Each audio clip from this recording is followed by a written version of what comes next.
के बीच संयुक्त समिति को भेजे गए तीनों बिल। समिति में होंगे लोकसभा के 21 और राज्यसभा के 10 सदस्य। आपराधिक मामलों में पीएम और सीएम की कुर्सी से जुड़ा है बिल। दिल्ली की सीएम रेखा गुप्ता पर हमला करने वाला युवक गिरफ्तार, 5 मामले हुए दर्ज। जन सुनवाई के दौरान किया था हमला।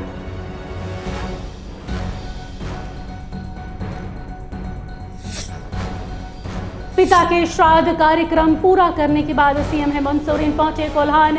दिवंगत रामदास सोरेन के परिवार से की मुलाकात, निधन को बताया अपूर्णीय क्षति।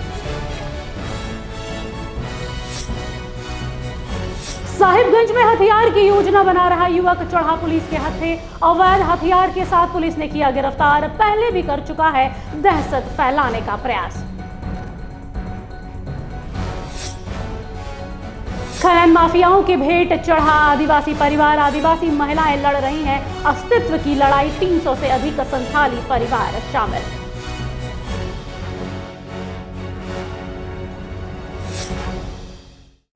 नमस्कार, आप देख रहे हैं आइडियल एक्सप्रेस। मैं हूं निशा मिश्रा। शुरुआत करते हैं। दिल्ली की सीएम रेखा गुप्ता पर जो हमला हुआ वो निंदनीय है, ये कहना है आप की आतिशी का। जी हां, आम आदमी पार्टी की आतिशी का कहना है कि सीएम पर हाथ उठाना निंदनीय है। जानते हैं विस्तार से। दिल्ली की मुख्यमंत्री रेखा गुप्ता पर बुधवार सुबह सिविल लाइंस के कार्यालय पर जन सुनवाई के दौरान एक शख्स ने हमला कर दिया। दिल्ली पुलिस ने अब उसके खिलाफ हत्या के प्रयास का मामला दर्ज किया है। पुलिस उपायुक्त राजा भंटिया ने बताया है कि सिविल लाइंस थाने में भारत न्याय संहिता की धारा 109 सबसेक्शन 1 हत्या का प्रयास के तहत मामला दर्ज किया गया है। बता दें, आरोपी पर पहले भी 3 शराब तस्करी और 2 मारपीट सहित 5 मामले दर्ज है। हालांकि कुछ मामलों में वो बरी हो चुका है। पुलिस अधिकारी की माने तो गुजरात के राजकोट का रहने वाला है 41 साल का आरोपी राजेश भाई खिमची भाई सकारिया को हिरासत में ले लिया गया और पूछताछ जारी है। बढ़ते अगली खबर की ओर। एनडीए की ओर से चयनित उपराष्ट्रपति पद के लिए सीपी राधाकृष्णन का नाम दिया गया था। आज उन्होंने नामांकन दाखिल किया। एनडीए फोल्डर के उपराष्ट्रपति के उम्मीदवार के तौर पर झारखंड के पूर्व राज्यपाल सीपी राधाकृष्णन ने नामांकन दाखिल किया। इस दौरान देश के प्रधानमंत्री नरेंद्र मोदी भी मौजूद रहे। साथ ही पूर्व केंद्रीय मंत्री अर्जुन मुंडा ने कहा कि बहुत ही खुशी की बात है कि वर्तमान में महाराष्ट्र के राज्यपाल और झारखंड के पूर्व राज्यपाल सीपी राधाकृष्णन ने उपराष्ट्रपति तौर पर अपना नामांकन दाखिल किया है। देश के राष्ट्रपति भी झारखंड के राज्यपाल रह चुके हैं। यह हम लोगों के लिए सौभाग्य की बात है। बढ़ते अगली खबर की ओर। अगली खबर गिरिडीह से आ रही है, जहां पर 300 से अधिक आदिवासी संथाली लोगों का जो घर है वो बेघर होने की कगार पर है। गिरिडीह जिला के अंतर्गत बगोदर प्रखंड का ये मामला प्रकाश में आया है, जहां 300 से अधिक संथाली आदिवासी परिवार अब बेघर होने की कगार पर है। अवैध खनन से लगातार स्थानीय पुलिस और प्रशासन द्वारा प्रताड़ित होकर लोग पलायन करने को विवश है। आलम यह है कि वहां के आदिवासी महिलाएं रात भर जागकर अपने अस्तित्व को बचाने की लड़ाई लड़ रही हैं।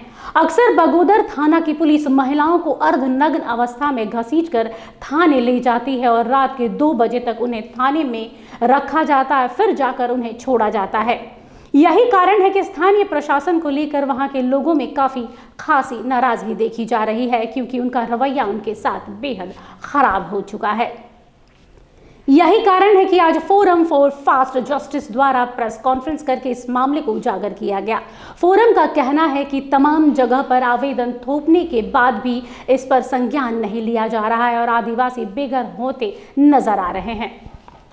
ये सरकार में लोग अपने आप बेकाबू हो चुके हैं, खास करके आदिवासियों पर और दलितों पर अत्याचार चरम सीमा पर है पुलिस प्रशासन की ओर से। और जो माफिया लोग, अब देखिए कि प्रोविजन है कि जिस जगह में आम आवाम बसती है और खास करके वो आदिवासी लोग है, कोई भी बसता है तो उस जगह के लगभग 200 मीटर के दूरी पर किसी भी तरह का कोई खदान या किसी भी तरह का कोई परिचालन नहीं होना चाहिए। अब देखिए वो लोग वहाँ खदान का ब्लास्ट होता है, जिससे उसका घर आवाज सुनाते रहता है, खतरा बना रहता है। बढ़ते अगली खबर की ओर। अगली खबर बोकारो से आ रही है, जहां पर बोकारो पुलिस को एक बड़ी कामयाबी लगी है हाथ। दरअसल कुछ दिन पहले एक हीरे की अंगूठी चोरी हुई थी, जिसे अब पुलिस ने बरामद कर लिया है। क्या है पूरी जानकारी जानते हैं। बीते दिनों हीरे की अंगूठी की चोरी का मामला संज्ञान में आया था, जो अब सुलझ गया है। बोकारो पुलिस ने 2 दिनों के भीतर इस घटना में शामिल 2 शातिर चोरों को गिरफ्तार किया है। साथ ही घटना में इस्तेमाल की गई बाइक को भी बरामद किया। दरअसल शहर के मियां बाई तनीषा ज्वेलर्स में स्टोर से चोरी की गई थी। सारी वारदात वहां लगे सीसीटीवी कैमरे में कैद हो गई थी, जिसके बाद पुलिस हरकत में आई और चोरी की गई कीमती अंगूठी के साथ वारदात में शामिल बाइक और अन्य सामानों को जब्त कर लिया।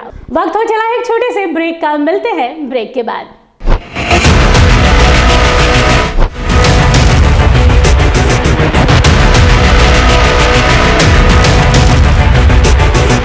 अगर सत्ता से सवाल पूछना बगावत है तो हाँ, मैं बागी हूं। अगर सच्चाई दिखाना गुनाह है तो हाँ, मैं गुनहगार हूं। ना डर है, ना दहशत है, ना खौफ तुम्हारे इल्जामों का। पूछेंगे सवाल, तलाशेंगे जवाब और डंके की चोट पर करेंगे सच और झूठ का पर्दाफाश। बरसों पहले जो सफर शुरू हुआ था, अब अंजाम तक पहुंचाने की बारी है। सिर्फ खबर नहीं, अब इंसाफ दिलाने की भी जिम्मेदारी है। लौट रहा हूं करे और बड़े सवालों के साथ, फेस टू फेस आशुतोष के साथ, सिर्फ आइडियल एक्सप्रेस पर।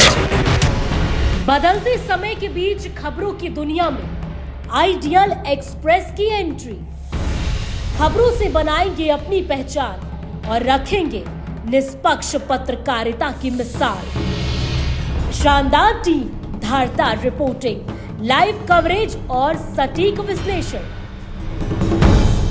बिरसा का उलगुलान दिखाएंगे और बुध की धरती पर बढ़ते जुर्म की दास्तां बताएंगे। बंगाल से लेकर सिक्किम और यूपी से लेकर उत्तराखंड की हर छोटी बड़ी खबर से रूबरू कराएंगे।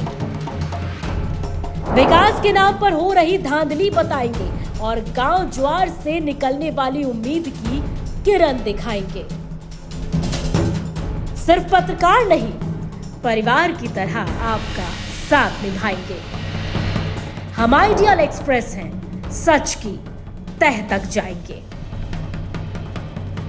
ब्रेक के बाद आप सभी का स्वागत है। बढ़ते अगली खबर की ओर। अगली खबर मोतिहारी से आ रही है, जहां पर एक दिल दहला देने वाली घटना सामने आई है। दरअसल अचानक से कुछ लोग बाइक पर आते हैं और घर में अकेली महिला को देखकर ताबड़तोड़ गोलियां बरसाना शुरू कर देते हैं। क्या है पूरी जानकारी, आइए एक नजर डालते हैं। मोतिहारी के तुरकौलिया थाना क्षेत्र से ये घटना सामने आई है, जहां पर तुरकौलिया थाना क्षेत्र के समीप एक घर में दिन दहाड़े घुसकर अपराधियों ने एक महिला को अंधाधुंध गोलियों से भून डाला, जिसमें महिला की मौके पर ही मौत हो गई है। मृतक महिला का नाम चंदा देवी बताया जा रहा है। वही खबर यह है कि महिला घर पर अकेली रहती थी। महिला के पति का नाम उमा शंकर प्रसाद बताया जा रहा है। वही घटना की खबर पर जब पुलिस को लगी तो मौके पर पुलिस पहुंची और पूरे मामले में जांच को लेकर जुट गई है। इस घटना पर एसडीओपी दिलीप कुमार ने क्या कहा है, आइए एक नजर डालते हैं। किसी टाइम हुई है, एग्जैक्ट इनको टाइमिंग मालूम नहीं है। तो ये मृतिका चंदा देवी हैं, लगभग 50-52 साल की हैं। घर में अकेली थी। इनके एक बच्चे हैं जो शायद मेला उला देखने गए थे। तो इनका कहना है कि 1:30-2 बजे जब ये वापस आए, लाइट जल रहा तो लाइट से दिखा कि इनकी माँ गेट के पास में ही पड़ी हुई है। इनको डाउट हुआ कि शायद बीमार उमार हैं, बेहोश हो गई हैं। दरवाज़ा खुलवाए तो नहीं खुली, खिड़की के माध्यम से गए तो देखे कि वो मृत पड़ी। किसी अज्ञात व्यक्ति पर अभी डाउट जा रहा है, बट पुलिस का अनुसंधान हर एक बिंदु पर चल रहा है। अभी हम लोग पीओ पर हैं, एफएसएल की भी टीम है। जो भी पुलिस के पास में संसाधन हैं वो सबका उपयोग करके अज्ञात अपराधी का पता करने का हम लोग प्रयास कर रहे हैं। अब इन कुछ सर सबूत। बढ़ते अगली खबर की ओर। भले ही देश भर में डायन प्रथा बंद हो गई हो, लेकिन आए दिन कई ऐसी घटनाएं सामने आ जाती है जो सोचने पर विवश कर देती है कि क्या वास्तव में डायन प्रथा, अंधविश्वास, इस तरह की कुरीतियों पर लगाम लगा है या नहीं। इसी से जुड़ी है हमारी ये विशेष रिपोर्ट, आइए देखते हैं एक नजर। तसला गांव में डायन प्रथा और अंधविश्वास जैसी सामाजिक कुरीतियों को समाप्त करने के लिए बैठक कर एक जागरूकता अभियान चलाई गई। इस अभियान का आयोजन मेराकी और अनीशा नाम की 2 गैर सरकारी संस्थाओं ने संयुक्त रूप से किया। इसका मुख्य उद्देश्य ग्रामीण समुदाय विशेषकर महिलाओं और पुरुषों को इन कुप्रथाओं के दुष्परिणामों के बारे में जागरूक करना था और इन्हें खत्म करने के लिए सामुदायिक स्तर पर सकारात्मक सोच को बढ़ावा देना था। मेराकी संस्था के सचिव रीता पात्रो और अनीशा संस्था की सचिव रत्ना भट्टाचार्य ने इस अभियान का नेतृत्व किया। ग्रामीणों को बताया गया कि डायन प्रथा जैसी कुप्रथाएं अंधविश्वास पर आधारित हैं।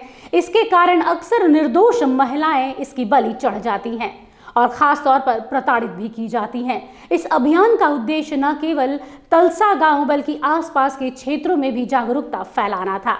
जी सभी को झारखंडी जोहार। मेराकी संस्था और अन्वेषा संस्था संयुक्त रूप से विभिन्न महिला एवं किशोरी मुद्दों के ऊपर पूर्वी सिंहभूम के अलग अलग जगह पे अलग अलग गांव में काम करती है। सिलसिलेवार ढंग से उसी काम को आगे बढ़ाते हुए डायन जैसे कुसंस्कार के ऊपर दोनों संस्था आज अभियान और मुहिम प्रारंभ की है। आज हम लोग सुंदरनगर थाना अंतर्गत छोटा तालसा के गांव में आए हैं और पहला हमारा अभियान यहां से प्रारंभ हो रहा है। लोगों को जागरूक करना, पुरुष एवं महिलाओं को संयुक्त रूप से बैठक में बैठाना, उनके आत्मविश्वास को जगाना, उनके अंदर के इस तरह के क्या कहना चाहेंगे आप?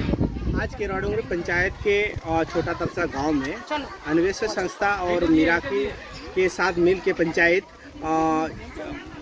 डायन विषाही का जो अंधविश्वास है उसको दूर करने के लिए हम लोग जागरूकता कर रहे हैं और ये जागरूकता बहुत ही जरूरी है। ग्रामीण क्षेत्र में कोई जगह अभी तो बहुत जागरूक हो गए हैं, फिर भी कुछ जगह पे ऐसे है, तो इसलिए हम लोग चाहते हैं कि महिलाओं के साथ उत्पीड़न और ये डायन प्रथा पूर्ण रूप से खत्म हो जाए। और बढ़ते अगली खबर की ओर। अगली खबर साहिबगंज जिले से है, जहां पर साहिबगंज जिले की पुलिस के हाथ एक कामयाबी लगी है। एक अपराधी को अवैध हथियारों के साथ गिरफ्तार किया गया है। साहिबगंज जिले के जिरबा बाड़ी थाना पुलिस ने गुप्त सूचना के आधार पर थाना क्षेत्र के घोंगी संथाली टोला से एक अपराधी को अवैध हथियारों के साथ गिरफ्तार किया है। मामले को लेकर प्रेस वार्ता के दौरान एसडीओपी किशोर तिर्की घटना की जानकारी देते हुए उन्होंने कहा है कि पुलिस अधीक्षक को प्राप्त गुप्त सूचना के आधार पर विनोद सिंह नाम के एक अपराधी को देसी कट्टा के साथ गिरफ्तार करने में सफलता हासिल हुई है। बताया जा रहा है कि अपराधी संथाली क्षेत्र में 3 से 4 राउंड गोलियां हवा में चलाकर दहशत फैला रहा था। संथाली घोगी टोला में एक व्यक्ति हथियार लेके घूम रहा है और लोगों को धमका रहा है। इस सूचना पर थाना प्रभारी द्वारा मुझे सूचित किया गया, मेरे द्वारा एक टीम का गठित किया गया और वहां पर जाके जनता के सहयोग से उस व्यक्ति को रंगे हाथ कट्टा के साथ पकड़ा गया। एक देसी कट्टा उनके हाथ में था और उसे गिरफ्तार कर थाना लाया गया। पूछने पर पता चला कि उनका नाम विनोद सिंह था, जो घोघी महुआ टोला थाना जिरवा बाड़ी का था। और छापामारी दल में थाना प्रभारी सचिन सिंह, पुनी जुमराती अंसारी, एसआई रोहित कुमार और एसआई मोहम्मद शाहरुख शामिल थे तथा थाना के सशस्त्र बल उपलब्ध थे। फिलहाल के लिए इस बुलेटिन में बस इतना ही। देश दुनिया की बड़ी खबरों के लिए देखते रहिए आइडियल एक्सप्रेस। मुझे दीजिए इजाजत, नमस्कार।